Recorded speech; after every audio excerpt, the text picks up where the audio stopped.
Well, good morning, everybody. How are you? This is day 4 of my video challenge with myself, and it's Wednesday. I think it's the May 16th. So, this morning, let's see, I have a little email that I got from these other ladies that I follow from, let's see, what are they from? They're from Conscious Girlfriend.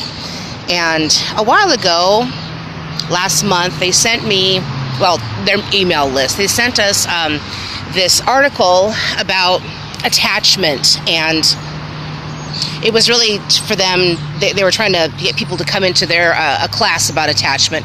But I decided, I'm having a lot of problems with hair getting in my mouth this morning. Sorry. Anyway, I thought that maybe I would share some of this stuff that they had written about attachment. So, first of all, attachment is basically the theory that talks about human relationships and how we tend to bond with one another. I don't know why I didn't think about doing this topic in the past, because I'm doing dissertation work on one level of attachment theory. Well, I'm using that as my base theory. And so I probably should do more pieces about that, since this is a topic that I have a little bit of information about as I do my research and write my paper.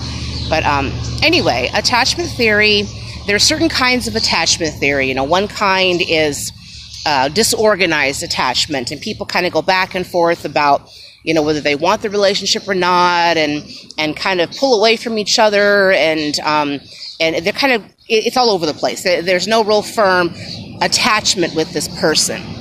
Anxious attachment is the attachment that comes in when someone is like, oh, I better not rock the boat. I have to make sure that I don't make this person, upset, and what can I do to keep them around? And this kind of attachment is difficult, because then it's like the person's never on solid ground. They never feel like their relationship is on solid ground, and that's it's disruptive to the relationship, because then there's always this anxiety around whether this person loves them or not, or whether they're going to stay.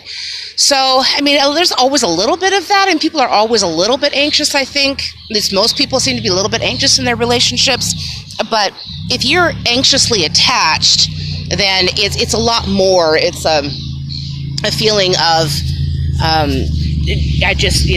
so anxious about this attachment, and I'm just going to do everything humanly possible to make sure that this person stays. Now, these two kinds of attachment kind of fall into the category of there's I just lost my train of thought. Never mind. Okay, and then there's also secure attachment. There's one other kind that I'm not remembering right this minute, but anyway, secure attachment is just that. It's secure. Both people can be themselves. They can talk openly, generally speaking. They know that the other person's going to be there. They're not always worried that the person... Oh, that's what I was going to say. Anxious attachment, and to some extent disorganized attachment, there's always a threat. The threat is what characterizes the attachment. So the person is always in this mode of that the relationship is threatened somehow. This is sometimes where you find people that have jealousy problems and stuff as well, because they're always in this, almost like a fight or flight, but not really. It's kind of like this feeling inside of anxiety about their relationship. Okay, and so then a secure attachment, like I just said, is just that. It's secure. You don't have to worry about whether the person's going to be there when you wake up in the morning. Sorry, I'm getting back to my notes here. And that kind of thing. And I think that it's kind of interesting, and I've been through so much crap in relationships in the last couple of years, and escaped a domestic violence situation, which, it's so hard. It's so hard. And I sort of realized what that was like, talking to the women that I was working with, but you don't really realize how much that impacts you for years to come until you've had to go through some of it. And it's actually through what happened to me that I decided to turn my therapeutic knowledge into becoming a relationship coach, because I don't want anybody to have to suffer through that or any other sort of relationship pain ever again. So anyway, yeah, so I have some notes here. Oh, that's what I was going to say. For the first time in my life, I really feel like the relationship that I'm in right now I feel like I've finally achieved the secure attachment that I have always really wanted. And so, yeah, I am so thankful for my current partner. She's everything. She doesn't put me down. She doesn't, she takes care of me real well. And I really love her. And like I said, for the first time, I really feel very securely attached.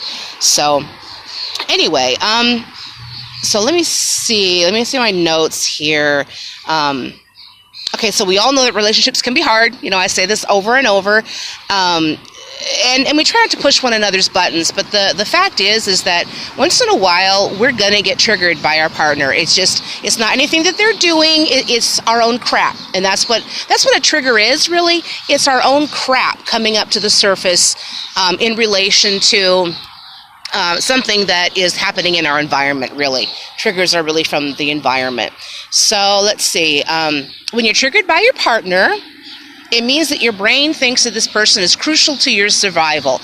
And that's kind of what I was talking about earlier with the anxious attachment. If your brain believes that you are dependent upon this person in some way for your survival, then the fact that they may or may not be there in the morning is going to create a lot of anxiety. That's just how it is. And that kind of goes back to when we were children. Possibly we had anxious attachment with a parent, not to get all Freudian or anything, but it's, the stuff that plays out in our relationships as a child is usually it goes into our relationships as adults as well, as far as attachment and quite a number of other things. But we're talking about attachment this morning. So anyway, let's see. What else does it say? And then when we respond, as most people do, it's either with anxious or avoidant thoughts and behaviors, which lowers your odds of being able to stay in this relationship considerably. You think about that. If you're always anxious about the relationship and you're always thinking that there's a threat going on, it's like, how long are you going to be able to stay in something like that? It's exhausting, So this can be quite a trap, as you can see, and it's why couples therapy often fails. Couples go to counseling when they're already disconnected from one another. And so unless the therapist does attachment-focused work and trying to get this couple to reattach in some manner, any other therapy isn't going to work, because if attachment is at the root of it all. If you're not attached you're disconnected from this person, it's just you're one step from being out of the door. So that's crucial, and it's kind of one of the things that I focus on in my the Say Yes coaching that I do with relationships and folks, is that if you don't have that attachment piece in your work, there's not going to be any results. And of course, I want to drive results for my clients and help them learn how to get their own results going. So, okay. Talking through your issues almost never helps people feel more connected. That's just the way it is. And feeling connected when you're having relationship problems, that's like I said, that's the most crucial piece of being able to get that relationship back together. Okay, so there is good news, however. If you understand your partner's attachment template, so to say, like if you know what their attachment brand, flavor, type, whatever is, which you can learn, in therapy or, through coaching.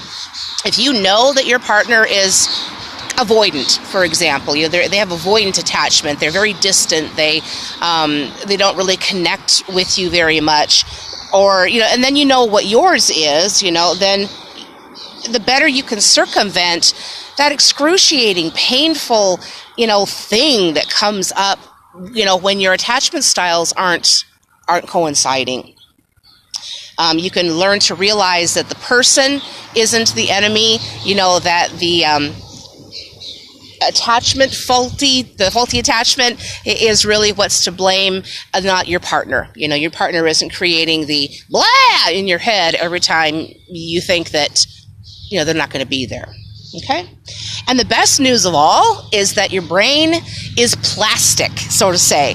It can relearn things. You can rewire how you think and how you feel by engaging in therapy that is based in attachment theory.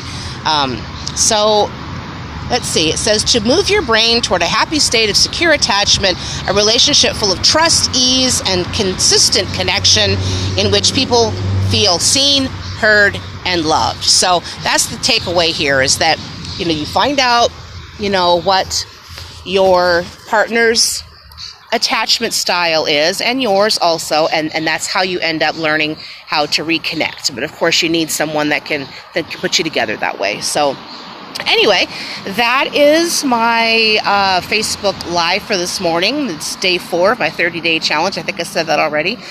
Anyway, you can find my blog posts on my website. It's say-yes.coaching.com.